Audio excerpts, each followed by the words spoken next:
What's up, everyone? Welcome back to the channel. Trent here, coming at you today with a new movie review. In today's video, I'm going to be talking about the new movie by Ari Aster, Eddington. But before we get into it, make sure to like, comment, and subscribe on this video. If you guys enjoy movie, TV, and comic book reviews, consider subscribing to this channel. Right now, I'm on the road to 50 subscribers, and your subscription would mean the world to me. With that out of the way, let's talk about Eddington. My expectations for this movie were pretty high. Both me and my girlfriend were pretty big Ari Aster fans. I remember watching the original Hereditary back in 2018 in theaters and seeing Midsummer and then Beau is Afraid in theaters as well. We've always enjoyed his movies. In my opinion, Ari Aster is a very talented filmmaker. He makes very bold choices and he can make such distressing movies that are enjoyable in the moment, but I'm in no rush to rewatch Hereditary anytime soon. The general outline of the story is the movie takes place in Eddington, New Mexico. It's a small town.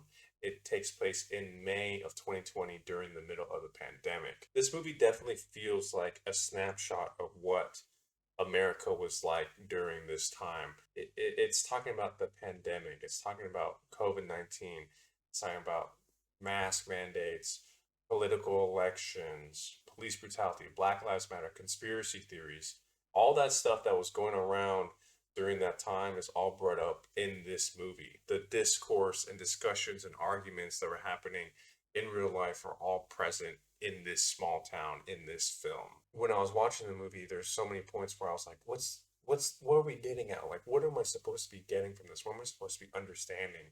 What is Ari Aster trying to tell me? And I felt lost watching it.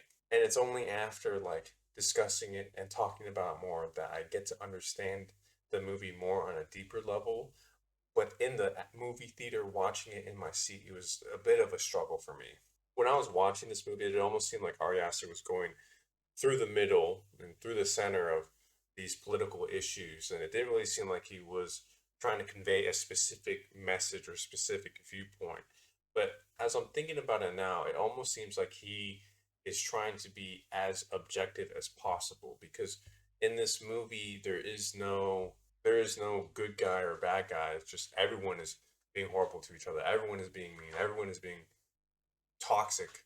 And so it's very unfortunate because it feels like it's just reflective of our modern day society and all that toxic animosity that reared its head during the pandemic has just had a through line to the modern day where even now it's almost impossible to have a nuanced discussion about anything with anyone without it turning into an argument or a shouting match. Joaquin Phoenix does an exceptional job in this movie. He plays a sheriff who's trying to connect to his community in a way. He's trying to portray himself as someone who's fighting for these people, but he has such a hard time connecting with the people close to him in his life. And it always feels like he's on the outside looking in throughout this movie. He always feels a little lost, and Joaquin Phoenix does a very, very good job at showing that off. And then playing opposite him is Pedro Pascal, who plays the mayor of the town, who's very much on the other side of the political spectrum compared to Joaquin Phoenix. And they play off each other so well. And when they share the screen together, you can tell that there's no compromise in sight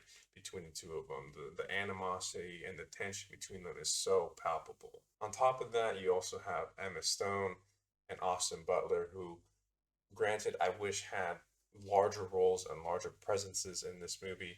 They're both very talented actors, but when the screen time they did have, they did a very good job playing their characters as well. The movie looks really good. There's some very beautiful shots in this film. I love the setting that they use for this. It's in the middle of a desert in New Mexico, and they use that setting to their advantage with some of these landscape shots they have. They have these wide shots of the town that look absolutely beautiful. For me personally, my biggest issue with this movie has to be the pacing of it. The movie clocks in at 2 hours and 25 minutes. By the time the credits rolled, I looked over to my girlfriend and she looked over to me and I said, that felt like 4 hours. And I think maybe that's just a result of there's just so much that Ari Aster has put into this movie and so much that he wants to touch on and talk about that it begins to feel a little overstuffed at times. And I think that's probably going to be one of the biggest hurdles for a lot of people, and one of the reasons why this movie might end up being kind of polarizing.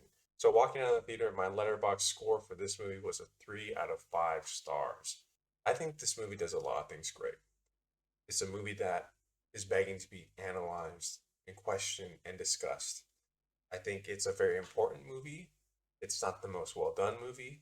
It is a screenshot of that time period of our lives. It feels very accurate. I felt like I was transported back to that time.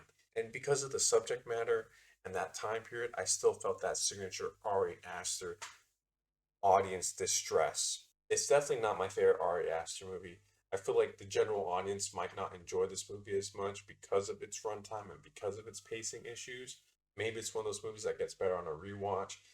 Now that you know what's coming, you don't feel the drag of the story because there is a great, fun time to be had with this movie. All right, well, that's all I got for you guys in this week's movie review. Let me know in the comments down below. Did you guys watch Eddington? What are your thoughts and opinions on it? I would love to hear it.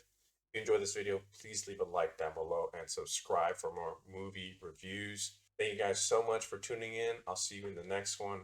Have a day. Bye.